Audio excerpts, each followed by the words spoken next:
I would say, like, really, really, really work on the most wonderful thing about being human, which is experiencing some discomfort, you know, Mm. like experiencing, all the emotions that are coming and going.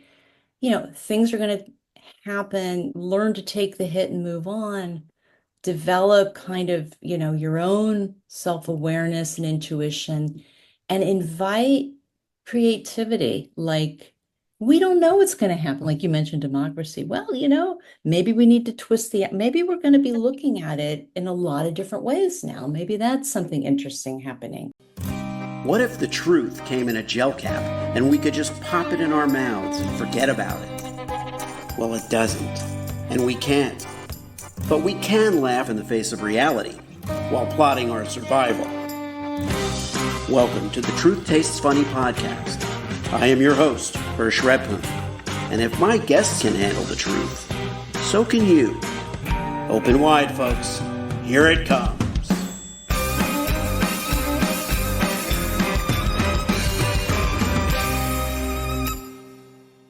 I thought it would be interesting on this episode of Truth Tastes Funny to kind of dive into the Banny world a little bit. If you don't know what the Banny world is, we're going to talk about it. But the fact is, my guest is Debra Stone, and Debra lives in Brussels now. She has worked in the business sector, in academia. She has a master's in business management from BU, and she is from the United States of America and is now experiencing life in a way that we here in the United States probably don't have a certain perspective. And so she's going to share her perspective on what it's like to evolve in a kind of an international global setting. She's an adjunct professor and she's taught courses at Boston University and at the Brussels School of Governance. And she has many professional lives and loves to lecture and teach. And I'm so glad that you are here with us today. Debra Stone, welcome to Truth Tastes Funny. Thanks. It's great to be here. Thanks for inviting me. It's my pleasure. It was a couple of months ago that we first spoke, and obviously the elections here in the United States were on our minds, and as were many world events. But I think that we could say that now it's November 11th. This will probably go live shortly after this, but not too far after this. And so it's interesting to get your insights looking at what is your home in a way, but from afar. And also we want to talk about the Banny world a little: brittle, anxious, nonlinear, and incomprehensible, and that framework. So let's just start wherever you're comfortable. Okay. Yeah, so like everyone, last week was a big deal. And what was interesting about Wednesday is I had the opportunity, I just happened to have like four appointments in the city of Brussels. And by the way, I'm actually an executive coach. I have a coaching and training practice. So I work a lot with international companies and also startups all over the world. So I'm sort of in this global scene in a virtual way and sometimes in person. Yeah. So I was in the city, and the first person I met with was Belgian, British, Canadian, sort of a mix. Second person I met with was Finnish. And then I met with somebody who's Russian, and also later in the day, another American, so a fellow American. So a lot of conversations and a lot of different views, which, is very apropos for life in Brussels because you have so many different nationalities, so many different languages. Everybody's coming from a different place. And when I spoke to, friends in the United States, it was completely different. Of course, it's different for Americans who are living in the United States, but it was really, yeah, tough for some people. Some people were, jubilant. So yeah, I mean, it was interesting for me to experience that and realize that, wow, by all the years living here, you know, I just constantly found myself in situations where people were just not thinking like me. And so, it was painful, to kind of go into a situation thinking things should be like this, but for everybody else, it was like something else. And so just constantly being in that situation. There's 27 in the EU. At least when I started, there were like, 20, I think it was something like 20, 22 countries. Now it's up to, I think it's 27 now. Don't quote me on that. I don't know after Brexit or before Brexit, Right, but there's right. a lot of different countries and cultures, and you're just living in that all the time. And what happens is that you finally start to shed beliefs. Like you become less attached to things being a certain way. Yeah. What's an example of beliefs that were kind of eye-opening to you? Where what was the first really significant belief that you think you shed or saw a really different take? Oh, I can like one, there's several, but there's one where I was working at a large telecom company in Belgium, and I was, on a senior level, and we invited some people to give a presentation. And, people come and maybe middle managers, they put a lot of time into presenting. And I noticed my colleagues were just like very, very critical. And I was listening to them, and I saw like, hey, there's some really, great things that they were doing and offering and creating. And so I was looking at possibilities and what was really good about what they presented. And my colleagues were super critical. And I noticed the person had kind of a red face. And so I believed that like, oh, I was I was right. You don't have to like tear somebody apart when they make a presentation. It seemed like they were tearing them apart.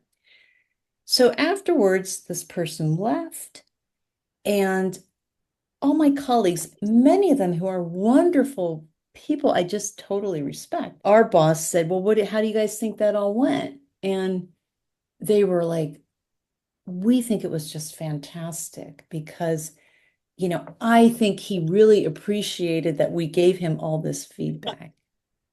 And I'm sitting there by myself thinking, "Oh my God, I think this guy like walked out of here totally humiliated." But every single one of my colleagues thought it was a wonderful thing. And I experienced it also with sometimes with French culture. And then I realized that like, people appreciate negative feedback. They look at Right. it, it makes them better. And then that was like, oh, you mean you don't have to get offended and feel like you're a piece of crap and all that kind of stuff. So I started to rethink how I took feedback also. Like, it's like they're really paying attention and they really want me to be better. They're not trying to tear me down.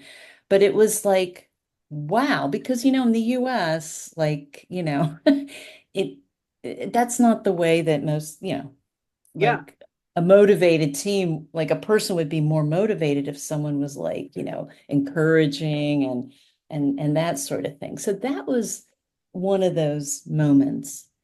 Yeah, that's Um, interesting. That's yeah, interesting because it does frame, we would think that certain things are black and white. You're rude or you're polite. You're considerate or you're inconsiderate. But our version of inconsiderate is someone else's version of constructive criticism, yeah, and which is better for the group and for the individual, right? And so that is a good example. In looking at the political landscape, sometimes we feel like, well, certain things aren't they universal? In other words, isn't kindness universal? Like isn't that defined? Like how would someone define kindness or or, racism, or, but these are things that have layers. The question is, what do we extrapolate from what's going on in the world? Because what I try to do is, and this is something you're used to by now, is to not look at things from just inside our bubble, not to look at things as though America, let's say, is the center of the world, and everything that happens is really just about what is America doing? What are we doing? What are we doing as a country? What do we stand for? It's more, well, this is a big solar system with a planet, the only planet that we're super familiar with living on, and we're like, what is the rest of the world doing? What's going on in all these other moving parts? You know, Hmm. the world is Yeah. not static. So we're part of a global experiment, not just the American experiment. Yeah, one of the other things that really I noticed here, again, I landed in Europe in 96, started working here in 1996. Really, it was a period where, there's like a lot of openness in the world, globalization, things like that. But when we first used to sit around the table in the business meeting, if people were coming from like maybe Germany or France or the UK, whatever it was, if the local the local group would like make fun of, oh, here comes a German, or oh, here's a French person, they're just Oh like yeah. this, da da da. Then it sort of evolved into, sitting at a table and everybody asking, what language are we going to speak? And I realized, like, wow, this is very interesting. You have people coming from all these different backgrounds, and we're starting the meeting compromising. Like, where do we want to meet? We want to Uh-huh. meet in, luckily for me, it was English usually, Yeah. but it was like, okay, let's speak English. And it put everybody a little bit on the same footing. And it was like you start with cooperation and everybody just kind of knows. It's like, okay, it's not going to be this, it's not that, but like, how do we kind of find our way? And now, like as time went on, it's like nobody makes fun of like, like when someone leaves the room, Yeah. oh, he's very French or he's very German. It's just that's how it is. Yeah, and also with things shifting politically in so many countries, being from a certain country is not indicative of any particular point of view, because we have no idea what someone could say. They're from the United States and we have no idea what their viewpoint is, and it could be based on the demographics wildly, different. And so, this idea of, we used to say, oh, the French are obnoxious, right? That would be a stereotype that, Americans would use, or other countries would use.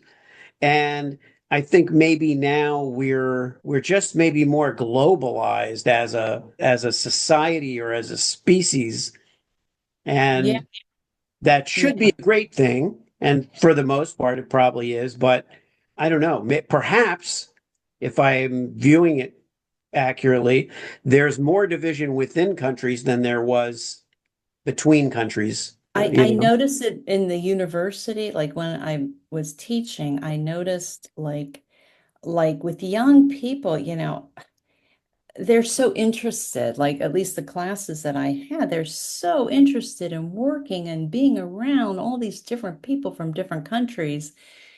And yet, when it comes to working, that's where it gets a little tricky, whether you're working on a project or whatever. It's like, what you learned in kindergarten, that's what sticks. What you learned in school where you grew up is how you learn how to do stuff, right? And that's where it's a little bit hard. But I learned a lot from Belgians who are very flexible and, of course, living, they're hosting the EU. Oftentimes, people on my teams used to say, I had to get used to so and so's way of working. Oh yeah, yeah. Like it was very clear, I have to get used to their way of working. which I never heard in the States. I have to get used to their way of working. It's like never. So it's little things like that that are, sort of force you to realize that, well, people are just different, right? Yeah.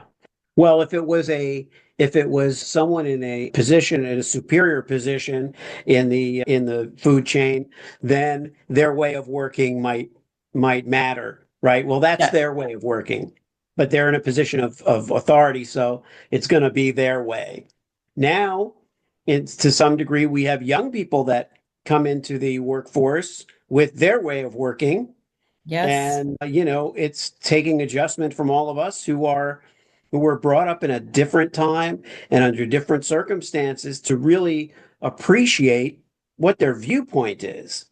I think rather than judge generations based on their output or what they bring to the table, we should take a step back and kind of analyze what their origins are, you know? Yeah. Yeah, absolutely. I mean, that that's the way of the world. And as mentioning, we talk about the Banny theory.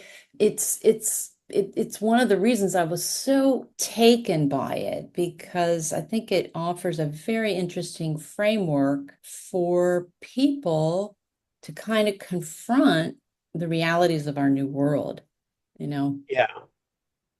Well, it was created by this anthropologist, right? Casho? Yeah, he's a futurist. Right, And he works at or at least when I read it, he was working at the Institute of the Future at Palo right. Alto, which is a think tank and an offshoot from RAND, uh, Mm-hmm. Right. which is really focused on the future and future studies. But what I love about the theory is he started to think about how much the world was changing since 2020. You know, Uh-huh. because before 2020, people were talking about the VUCA world, and the VUCA world, which is volatile, uncertain, complex, and ambiguous. It's an acronym. Yes. This Yes. was developed at the end of the Cold War by the US Army that was sort of trying to describe what was perceived as a more complex, multilateral world after the collapse of communism. Mm-hmm.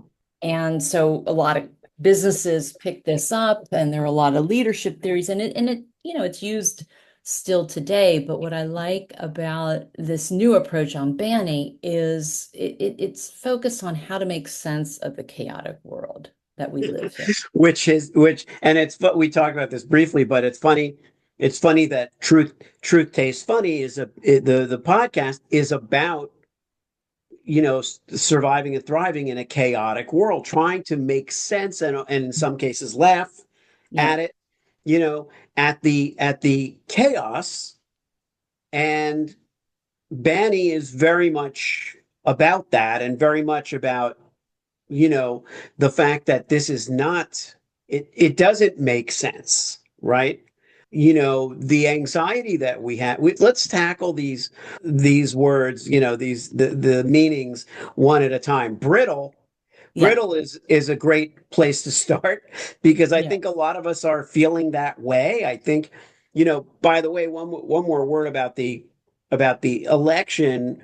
You mentioned talking to people who were on different sides of the experience, and I I suspect that for a lot of people, it was a very emotional topic, regardless of the outcome. So whatever the outcome had been, there would have been those same emotions, except on another side. So Yeah. someone would have Yeah. been jubilant, relieved, excited. Another person would have been forlorn, terrified, and anxious. So a lot of people were going to feel very, very anxious and vulnerable as a result, regardless. Yeah. I mean, for me, like from a distance, it was like two parallel universes. Yeah. And when you talk about, or when in the theory, in this case, in Banny, we talk about brittle. And brittle is different from fragile because unlike fragile, it's when something that appears strong or stable breaks. Uh-huh.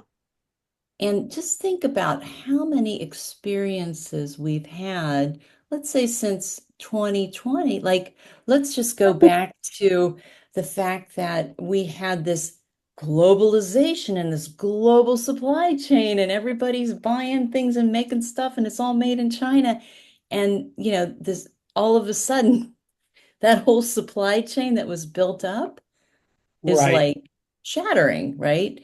Beliefs shatter, like, and so in the case of a brittle, you know, some of the strategies are basically to proactively build your capacity. Think about, doing more like pre-mortem exercises, like Yeah. evaluating potential uncertainties. For example, during COVID, apparently, I didn't know this, but San Francisco had earthquake plans on the shelf, and Okay. that served the city well. So that was a kind of like situation where they were like, thinking about, oh, this could happen. Okay, it was evaluating potential uncertainties for an earthquake, but it served them well. And it's basically like, this is an overused word today, but resilience, right? Right. It's Right. about just taking the hit and keep on keeping on, right? Like, It's a very interesting distinction, something that's fragile versus something that's strong but could fall apart at mhm. any moment. That's something we definitely got thrown into. Let's talk about anxious a So little bit. anxious is, yeah, it's, of course, we all have been anxious in our lives. It's Yes. unease about something with an uncertain outcome. And it's just having, in this way, it's like too many bad options and not enough good ones. So it's like, one of the things I think I heard him talk about this, which is like, it's like passing an exit on the highway, and the next one's not for like another 400 miles. Right. Okay, so what do you, in the meantime?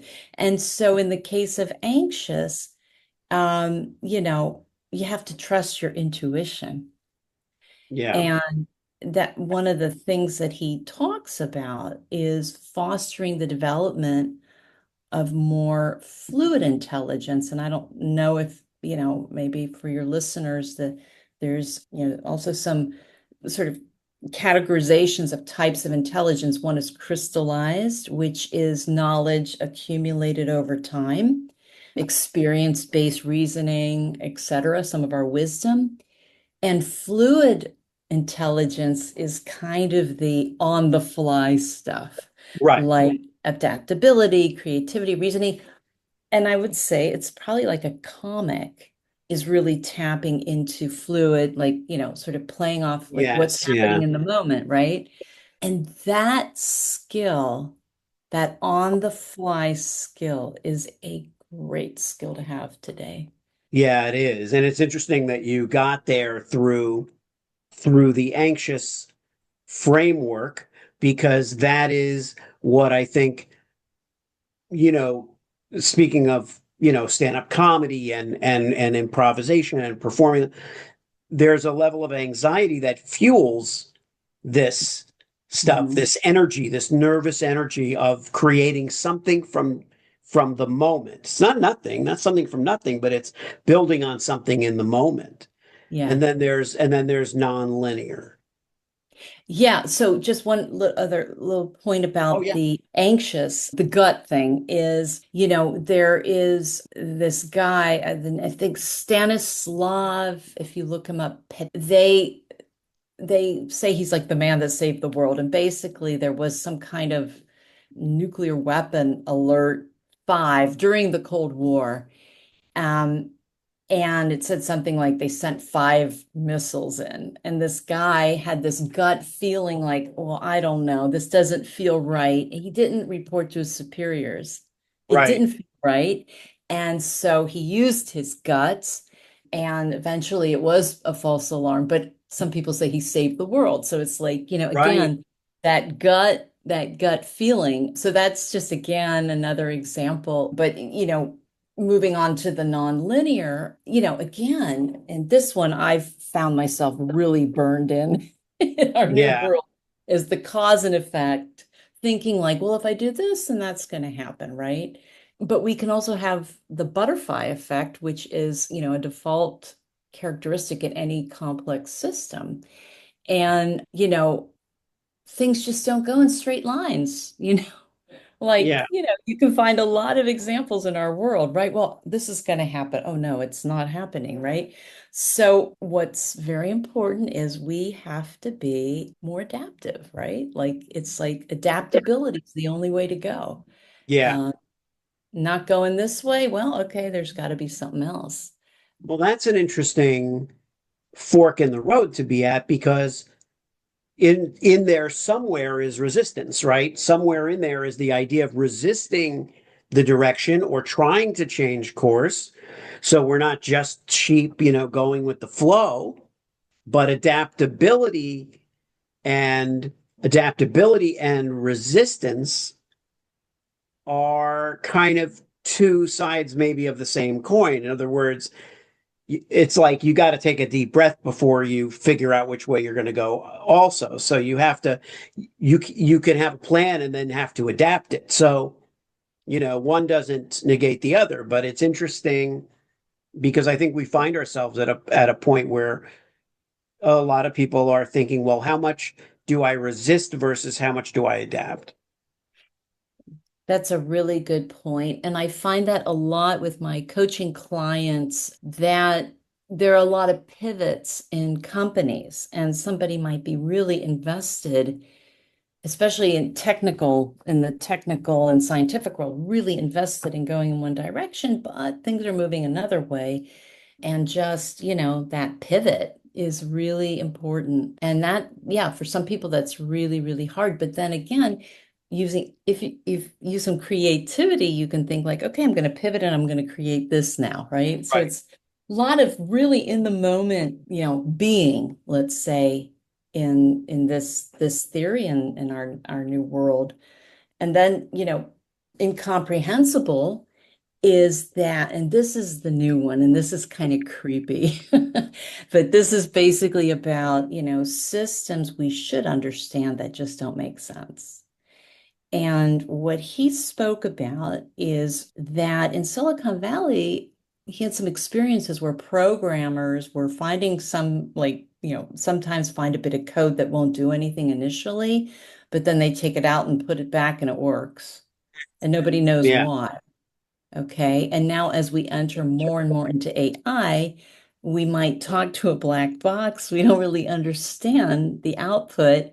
We just, we don't understand, right? Yeah. So, one of the things in this kind of environment is, and we're all having this experience, is asking the right questions, using your Yeah. intuition, being transparent, and just finding, making sure you really know what questions to ask so that you're not just like in this black box world, because that will start to unfold more and more. Yeah. Well, so there are a couple of things that brings us to. We've mentioned intuition a couple of times and trust and and it feels as though coming through this concept of the Banny world, it's like, okay, so adaptability is going to be a big part of everything going forward, agility, and to our credit, it has been. So it's like, and I think that's something we get wrapped up in, we can get wrapped up in a question about democracy, let's say, without appreciating how rare and young democracy is as a system of government, as a form of, you know, Mhm. existence and society. As we circle around, and maybe we'll do a follow-up interview where we can continue this because it's really fascinating. But if you had to direct the audience based on your experiences, what would you say? What do you say to young people that don't have the benefit of our years and experiences, but who are probably a bit anxious right now? What advice would you give? I would say, like, really, really, really work on the most wonderful thing about being human, which is experiencing some discomfort. you know, Mm. like experiencing, all the emotions that are coming and going. Things are going to happen, learn to take the hit and move on, develop kind of, your own self-awareness and intuition, and invite creativity. Like, we don't know what's going to happen. Like you mentioned democracy. Well, maybe we need to maybe we're going to be looking at it in a lot of different ways now. Maybe that's something interesting happening. But it's like, if it's uncomfortable, it just kind of means that we're alive and we're experiencing things. And that's not always so bad, to Yeah. be a little angry or anxious or sad, whatever it is. Sometimes I, I think that was one of my lessons is in the United States, we learn life, liberty, and the pursuit of happiness. And that last part, like to be happy, that is something I don't have to worry about over here. You don't have to be happy all the time in Europe, Oh, that's really interesting, Debbie, you because know? that is something, and it's an oversimplification, I think, to say that Americans are spoiled.